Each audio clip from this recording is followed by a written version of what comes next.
இன்னைக்குதான் ரஷ்ய அதிபர் விளாடிமிர் புட்டினினுடைய இந்திய வருகை 2 நாள் வருகை என்பது சர்வதேச அளவிலே குறிப்பாக ஐரோப்பிய நாடுகளிலும் அமெரிக்காவிலும் பெரும் அதிர்வுகளை ஏற்படுத்தியிருக்கிறது. அந்நாட்டு தலைவர்களுக்கு எதிராக தற்போது அங்கு பெரும் பேசுபொருளாகவே மாறிவிட்டது. இது என்றால் ரஷ்ய அதிபர் புட்டின் இந்தியாவுக்கு வந்த விதம், அதே போன்று அவரை நேரடியாக பிரதமர் மோடி அவரை சென்று விமானத்தில் வரவேற்றது, அதே போன்று அவருக்கு அளிக்கப்பட்ட சிறப்பான வரவேற்பு, ரஷ்ய அதிபர் இங்கு அனைவரும் சிறப்பாக பழகியது போன்ற பல்வேறு நகர்வுகள் ஒவ்வொன்றும் புட்டினுக்கும் அதாவது ரஷ்யாவுக்கும் இந்தியாவுக்கும் இடையான நட்புறவு மிக பலமாக இருக்கிறது என்பதை மீண்டும் ஒரு முறை அழுத்தம் திருத்தமாக உலகிற்கு எடுத்து சொல்லியிருக்க என்றுதான் கூற வேண்டும். குறிப்பாக ரஷ்ய அதிபர் புட்டின் இந்தியா தங்களது கூட்டாளி என்கிற அந்தஸ்தை கடந்து எங்களுடைய நீண்டகால நண்பராக தொடர்ந்து இருந்து வருகிறது, இனியும் மிக நெருங்கிய நண்பராக தொடர் கூட்டாளியாக எங்களுக்கு இருப்பார்கள், இந்தியாவின் பொருளாதாரத்தை உயர்த்துவதற்கு தேவையான அனைத்து உதவிகளையும் செய்ய தயாராக இருப்பதாக புட்டின் அந்த கூட்டு செய்தியாளர் சந்திப்பின் போது அறிவித்தார். அது மட்டுமல்ல, ஒரு நாட்டின் பொருளாதாரம், அதன் ஆற்றல், இராணுவம், வர்த்தகம், அதற்கான மூலப்பொருட்களை உள்ளடக்கியது. இதற்கு நாங்கள் உறுதுணையாக இருப்போம். இந்தியா போன்ற பெரிய மக்கள் தொகை கொண்ட நாட்டிற்கு தேவையான அனைத்து உதவிகளையும் ரஷ்யா தொடர்ந்து அளிக்கும் என்பதை புட்டின் கூறியது. உண்மையிலேயே இந்தியாவும் ரஷ்யாவும் நட்புறவில் மிகவும் அழுத்தம் திருத்தமாக உலகிற்கு சொல்லியிருக்கிறது. இந்தியாவும் ரஷ்யாவும் இணைந்து இருக்கிறார்கள் என்பதை. அது மட்டுமல்ல, வர்த்தக ரீதியாகவும் பல ஒப்பந்தங்கள் கையெழுத்தாகியிருக்கின்றன. குறிப்பாக தொடர்ந்து அமெரிக்கா எண்ணெயை கொடுக்கக்கூடாது, எண்ணெயை வாங்கக்கூடாது, இந்தியா ரஷ்யாவிடம் வாங்குவதை குறைக்க வேண்டும் என்று கூறி வருகிறது. ஆனால் தொடர்ந்து எரிபொருளை நாங்கள் கொடுப்போம் என்ற வகையில் கூறி தான் வந்த விமானத்துக்கு அடுத்த விமானத்திலேயே கூடங்குளம் அணுகுலைக்கு தேவையான எரிபொருளையும் அணுப்பொருட்களையும் கொண்டு வந்தது என்பது ஒரு பேசுபொருளாக தற்போது மாறி இருக்கிறது. இந்தியா ரஷ்ய உறவு என்பது மிக வலுவாக இருக்கிறது என்பதை தற்போது இதன் மூலமாக புட்டின் தெரிவித்திருக்கிறார். நாடு திரும்பிய புட்டின், ரஷ்யா திரும்பிய புட்டின் மாஸ்கோவுக்கு சென்றவுடன் அவர் மிக மிக மகிழ்ச்சியாக இருந்ததாகவும் அவருடைய இந்த நகர்வுகள் உலக அளவில் சர்வதேச அளவில் அவருக்கு மிகப்பெரிய கவனத்தை பெற்று உலகின் நாட்டாமை அமெரிக்காவா ரஷ்யாவா என்பதை மீண்டும் எழுப்பி இருக்கிறது. இதுவரை உலகின் நாட்டாமையாக அமெரிக்கா தான் பேசப்பட்டது. தற்போது உலகின் வலிமையான நாடுகளில் 2 பெரிய நாடுகள் சீனாவும் இந்தியாவும், இந்த 2 நாடுகளும் தங்களுடைய நட்பு வசத்துக்குள் இருக்கின்றன என்பதை புட்டின் தற்போது மீண்டும் உலகிற்கு எடுத்துரைத்திருக்கிறார்.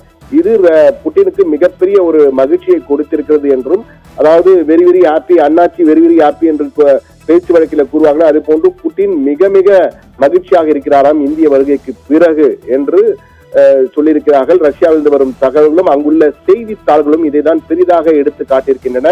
இது ஒரு பக்கம் நடந்து கொண்டிருக்க, அமெரிக்காவிலே ட்ரம்புக்கு எதிராக மிகப்பெரிய அதிர்வலைகள் ஏற்படுத்தியிருக்கிறது. ட்ரம்ப் தொடர்ந்து இந்தியா மீது வரிகளை போட்டு இந்தியாவை உண்டு இல்லை என்று, அதே போன்று H1B விசா போன்ற பல்வேறு விவகாரங்களில் இந்தியாவுக்கு எதிரான அவருடைய அணுகுமுறைகள் தற்போது அவருக்கு எதிராக மாறி இப்போது ரஷ்யாவும் இந்தியாவும் இணைந்திருப்பது, நெருங்கி வருவது என்பது தங்களுக்கு மிகப்பெரிய ஆபத்தாக இருக்கும் என்ற வகையிலே அமெரிக்காவிலே பேச தொடங்கிவிட்டார்கள்.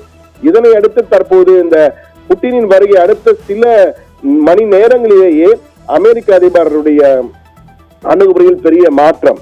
நேஷனல் செக்யூரிட்டி ஸ்ட்ராட்டஜி என்று அழைக்கப்படுகின்ற மிக முக்கியமான தேசிய பாதுகாப்பு கொள்கை ஒன்று வாஷிங்டனில் வெளியிடப்படுகிறது.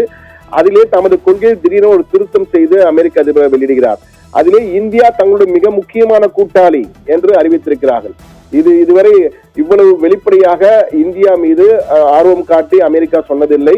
ட்ரம்ப், அதுவும் கடந்த சில ஆண்டுகளிலே ட்ரம்ப் தற்போது மிகப்பெரிய ஒரு மாற்றமாக இந்தியாவை முக்கிய கூட்டாளி நாடாக அறிவிக்கிறோம், இந்தியாவை அமெரிக்காவின் முக்கிய கூட்டாளி நாடாக அறிவிக்கிறோம் என்ற வகையிலே ஒரு அறிவிப்பை வெளியிட்டிருக்கிறார் அமெரிக்க அதிபர் ட்ரம்ப்.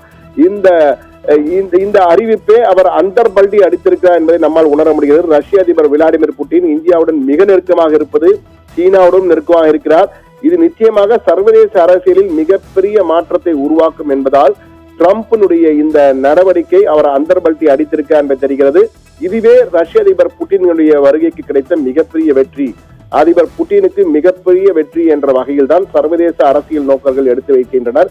எது எப்படியோ இந்தியா 2 பக்கமும் நெருக்கமாக இருக்கு. ஏன்னா அணிசேரா கொள்கை என்பதை தான் இந்தியா தொடர்ந்து பின்பற்றி வருகிற இந்த சூழ்நிலையில் ஒரு பக்கம் சாய்ந்து விடக் கூடாது என்பதற்காக தற்போது ரஷ்யா தங்களுடைய ஆதரவை, நெருக்கமான நட்பையும் காட்டிவிட்டு சென்றிருக்கிறது. அடுத்தது அமெரிக்காவும் நிச்சயமாக இன்று அந்தர்பல்டி அடித்திருக்கிறது. அமெரிக்கா, இந்தியா எங்கள் முக்கிய கூட்டாளி என்று வெகு விரைவிலே இந்த வரிகளும் குறைக்கப்படுவதற்கான வாய்ப்பும் இருக்கிறது.